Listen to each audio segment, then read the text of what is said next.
Halo semuanya, pernah nggak sih ngerasa kayak kejebak di siklus yang sama terus? Alat rusak, perbaiki, rusak lagi, pusing kan? Nah, gimana kalau saya bilang ada cara buat mengubah semua itu?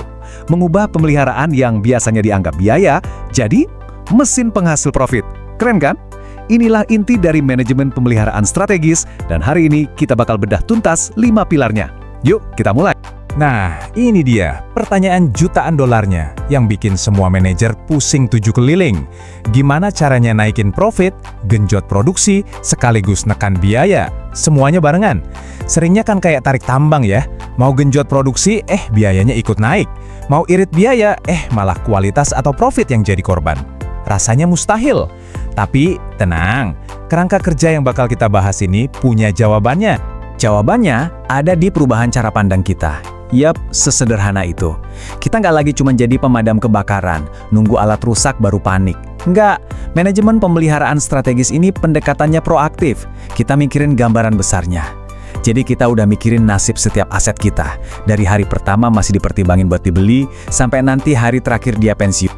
Oke, jadi ini dia peta perjalanan kita hari ini. Kita akan mulai dari the ultimate goal atau tujuan utamanya. Terus kita masuk ke pilar pertama, selection atau pemilihan. Lanjut ke pilar kedua, purchasing. Terus pilar 3 dan 4 yaitu use atau penggunaan. Dan terakhir, pilar kelima, rejuvenation atau peremajaan. Sip, kita masuk bagian pertama. Sebelum kita dalami satu persatu pilarnya, penting banget kita tahu dulu tujuan akhirnya. Ibaratnya apa sih bintang utara yang jadi panduan setiap keputusan kita nanti? Nah, semuanya itu mengerucut ke 3 hal paling penting dalam bisnis. Kelihatannya simpel ya, tapi ini super powerful. 1. Naikin profit. 2. Genjot produksi. 3. Tekan biaya. Nah, setiap pilar yang akan kita bedah nanti, itu dirancang khusus untuk langsung nembak 3 target ini. Jadi ingat-ingat 3 hal ini ya, karena kita akan sering balik lagi ke sini. Oke, kita mulai dari pilar pertama. Selecting for success, atau gampangnya pemilihan. Nah, disinilah banyak perusahaan bikin kesalahan fatal pertamanya. Mereka mikir, urusan maintenance itu nanti kalau alatnya udah datang. Salah besar. Justru strategi yang cerdas itu dimulai jauh-jauh sebelum itu. Tepatnya, pas kita lagi milih-milih alat mana yang mau dibeli. Intinya tuh begini, jangan cuma silau sama harga beli di awal, itu jebakan.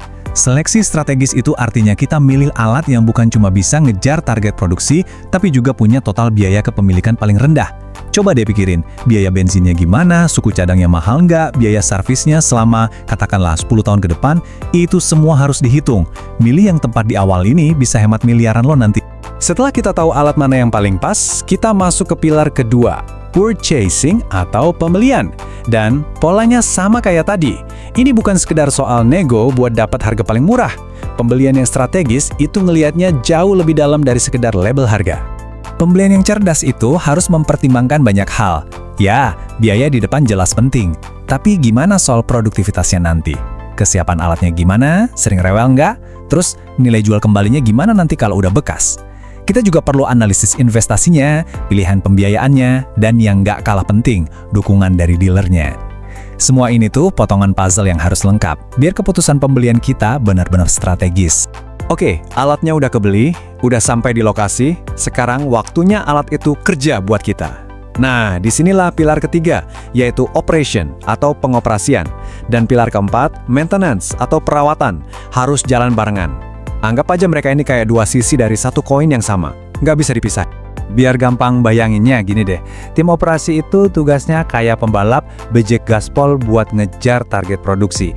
Sementara itu tim perawatan itu adalah pit stop krunya, mereka yang mastiin mesinnya selalu prima, bannya oke, siap buat digeber lagi. Coba bayangin kalau salah satu tim ini nggak beres, ya udah kalah balapannya. Jadi kuncinya itu ada di keseimbangan antara keduanya. Nggak ada yang abadi, termasuk peralatan kita yang paling canggih sekalipun. Cepat atau lambat, setiap aset itu pasti akan sampai di titik kritisnya. Nah, disinilah pilar kelima dan terakhir kita berperan. End of life strategy atau permajaan. Ingat ya, ini bukan soal nunggu alatnya hancur dulu baru mikir, tapi soal punya strategi yang cerdas buat masa pensiun si alat. Konsep kunci di sini adalah economic life limit atau batasan usia ekonomis. Gampangnya gini, bayangin ada satu titik di mana biaya buat ngebenerin alat itu lebih gede daripada manfaat atau keuntungan yang dihasilkannya. Kalau kita paksain terus pakai alat itu setelah lewat titik ini, ya sama aja kayak bakar duit. Tahu kapan harus berhenti itu sama pentingnya kayak tahu kapan harus mulai.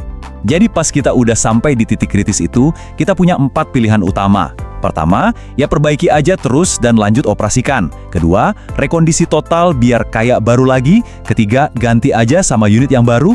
Atau keempat, ini pilihan yang sering dilupain nih, pindahin alat itu ke pekerjaan yang lebih ringan. Nah, mana pilihan terbaik? Tentu tergantung banget sama kebutuhan dan strategi bisnis kita masing-masing. Nah, jadi itu dia kelima pilarnya. Kalau kita urutkan lagi, perjalanannya jelas banget kan? Mulai dari pemilihan yang cerdas, lanjut ke pembelian yang strategis, dioptimalkan lewat pengoperasian dan perawatan yang seimbang, dan ditutup dengan keputusan peremajaan yang bijak. Semuanya nyambung satu kesatuan. Dan ini nih, poin yang paling penting dari semuanya. Setiap pilar yang barusan kita bahas, dari milih alat sampai nentuin masa pensiunnya, semuanya itu tujuannya cuma satu, yaitu kembali ke 3 hal yang kita omongin di awal tadi. Naikin profit, genjot produksi, dan tekan biaya.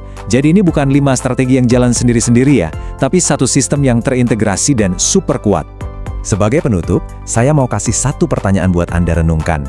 Dari kelima pilar tadi, pemilihan, pembelian, pengoperasian, perawatan, dan peremajaan, coba deh jujur, pilar mana yang saat ini jadi titik paling lemah di bisnis Anda? Coba deh temukan satu area itu, karena bisa jadi disitulah letak kunci buat membuka level efisiensi dan keuntungan yang selama ini Anda cari.